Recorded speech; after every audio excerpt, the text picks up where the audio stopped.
اچھا یہ بتائیں، ایک طرف آپ ہم دیکھتے ہیں کہ آپ نے مذہبیوں کے اپنے خلاف ایک بحث کھڑا کیا ہوا ہے، دوسرا آپ نے کچھ دن پہلے ایک اسٹیبلشمنٹ سے ایک جملہ کہا کہ خانہ کعبہ کی چھت پر بھی کھڑا ہو کے اگر وہ کہے کہ ہم سیاست میں ملوث نہیں ہیں تو وہ جو ہے کوئی اعتبار نہیں کرے گا. نہیں یہ میں نے نہیں کہا. چلیں بات کر لیں. جملہ میں بتا دوں گا. تو کیا کہیں سے کوئی سافٹ ویئر اپڈیٹ ہونے کی کال تو نہیں آئی؟ نہیں میرے ساتھ تو کسی کی جرت نہیں ہوئی تھی کبھی بات کرے.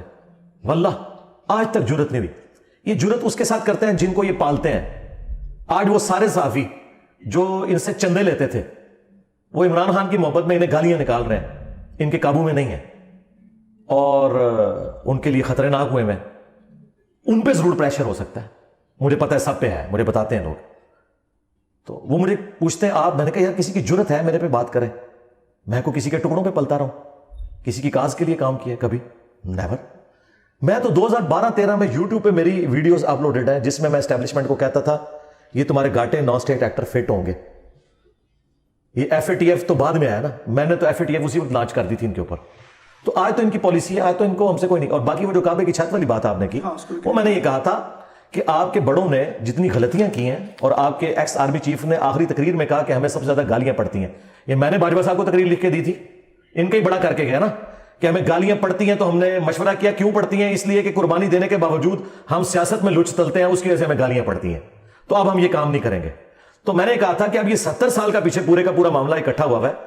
اب آپ لوگ کعبے کی چھت پہ چڑھیں اور وہاں کوئی عہد دیں، شاید تب یہ قوم قبول کرے. ظاہر ہے ایک آرمی چیف کی تقریر کے اوپر تو لوگوں نے نہیں ماننا.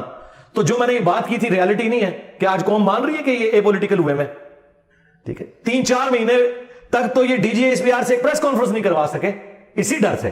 بال وہ جب آیا تو اس نے اچھی تیاری کی ہوئی تھی اور وہ اس طریقے سے آصف غفور کی طرح وہ مولا جٹ بن کے نہیں کر رہا تھا. اس نے بڑے سافٹ انداز میں صحافیوں کو ٹریٹ کیا. یہ سٹائل ہونا چاہیے بات کرنے کا.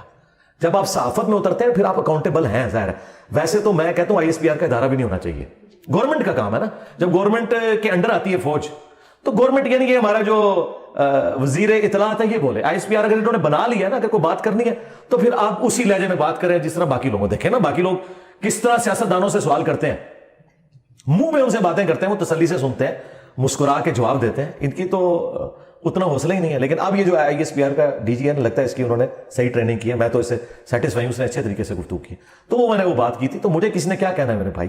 ہم نے ان کو کچھ کہنا ہے وہ ہم مسلسل کہتے رہیں گے کہ آپ نے اپنا وضو قائم رکھنا ہے اور سیاست میں لوچ نہیں تلنا، کیونکہ پاکستان تباہی کے دہانے پہ آ چکا ہے. اور اس میں سب سے بڑا کردار انہی لوگوں کا ہے جو اپنے آپ کو سب سے بڑا ٹھیکیدار اس قوم کا سمجھتے ہیں، خواہ وہ جوڈیشری ہو خواہ وہ اسٹیبلشمنٹ ہو. سیاستدانوں کا نمبر 30 نمبر پہ آتا ہے کیونکہ وہ تو بیچارے کٹ پتلیاں ہوتے ہیں. اب آپ کو لگ رہا ہے یہ جو چند مہینے گزرے ہیں نئے آرمی چیف کے کہ پولیٹیکل نہیں ہے یہ؟ پہلے سے تو بہت بہتر ہے نا جی. اچھا. لیکن میں کس طرح کلین چٹ ان کو دے دوں کہ نہیں ہے یہ پولیٹیکل؟ میرے پاس تو کوئی دلیل نہیں ہے. میں تو ظاہر پہ فتویٰ لگاؤں گا کہ نظر آ رہا ہے کہ پہلے والا معاملہ نہیں. اس کا ثبوت میں آپ کو بتا سکتا ہوں. اس کا ثبوت یہ فیصلوں پہ عمل نہیں ہو رہا تو مطلب کچھ نہ کچھ سپریم کورٹ بھی تو اپنی حرکتوں پہ ذرا نظر کرے نا. سپریم کورٹ بھی پچھلے 6 سالوں میں 3 ہی بندے ملے ہوئے ہیں، وہ ساتھ بٹھا کے ہر پولیٹیکل کیس سنتا ہے. ٹھیک ہے نا، لوگوں نے گھاس کھائی ہوئی ہے. میں ویسے اس وقت چیف جسٹس کی جگہ ہوں تو میں استعفیٰ دے کے سائڈ پہ ہو جاؤں. بالکل سیدھی سی بات ہے. یعنی اس پوسٹ پہ ایسا بندہ رہنے کا اہل ہی نہیں ہے جو اپنے آپ کو اتنا بائسڈ کر لے. ضرورت ہی کوئی نہیں. آپ کے پاس فیصلہ آتا ہے، آپ کیا کہتے ہیں 90 دن میں الیکشن ہو چاہیے ویسے ہونے ہی چاہیے؟ میں تو آئین کے مطابق کرتا نا. بالکل وہ تو میں نہیں. آئین تو کہتا ہے، آئین یہ تو نہیں کہتا کہ آپ اپنی مرضی کا آئین مان لیں. آئین اس وقت کہاں تھا جب یہ پنجاب کی حکومت انہوں نے حمزہ شہباز کی فارغ کی ہے اور کس طرح انہوں نے ری رائٹ کیا آئین کو. اس وقت ان کو آئین کی قدر نہیں یاد آئی ہے. ٹھیک ہے، اور ان کو اب سمجھ آنی چاہیے. اللہ کے بندوں، میٹرک پاس اسٹوڈنٹس کو بھی اب اتنی سمجھ ہے کہ آپ لوگ کیا کر رہے ہیں. اپنی اگر کوئی تھوڑی بہت عزت رہے گی کرواؤ. ٹھیک ہے نا. تو پوری دنیا ان کے اوپر ہنس رہی ہے جو کچھ یہ کر رہے ہیں. سیدھی سی بات ہے. تو یہ سپریم کورٹ اگر کہتی ہے ہماری عزت ہو تو آپ مطلب خود اپنے سارے پرانے فیصلوں کے اوپر شرمندہ ہے. ان فیصلوں پہ انشاءاللہ آنے والے چیف جسٹس شرمندہ ہوں گے کہ ہمارا بڑا یہ کر کے گیا تھا. انجینئر محمد علی مرزا اگر کل الیکشن ہوتے ہیں دستیاب قیادت یا دستیاب جماعتوں میں سے کس کو ووٹ کرے گا؟ جی میں جس کو بھی ووٹ کروں، چونکہ میں پبلک اوپینین بنانے والا بندہ ہوں، میں اس طرح تو کسی کو کلین چیٹ نہیں دے سکتا کہ میں کسی کے بارے میں ذکر کروں کہ فلاں کو ووٹ ڈالیں. یہ تو بڑی ایک مشکل ہو جائے گی کیونکہ ہم جس پلیٹ فارم کے اوپر ہیں، ہمارے اسٹوڈنٹس میں نون لیگ کے لوگ بھی ہیں، جماعت اسلامی کے بھی ہیں، PTI کے بھی ہیں، پیپلز پارٹی کے بھی ہیں. وہ میرا رائٹ ہے کہ میں کسے دوں. ہاں آپ مجھ سے اگر ان جنرل پوچھیں کہ میں کسے سپورٹ کروں گا، میں اسے سپورٹ کروں گا جو آئین کی بالادستی کی بات کرے، خواہ وہ جماعت کوئی بھی ہو، اپنی ذات کی بالادستی کی نہیں. یعنی آپ دیکھیں نواز شریف صاحب جب تک نکالے نہیں گئے تھے اس وقت ووٹ کو عزت نہیں وہ دیتے تھے.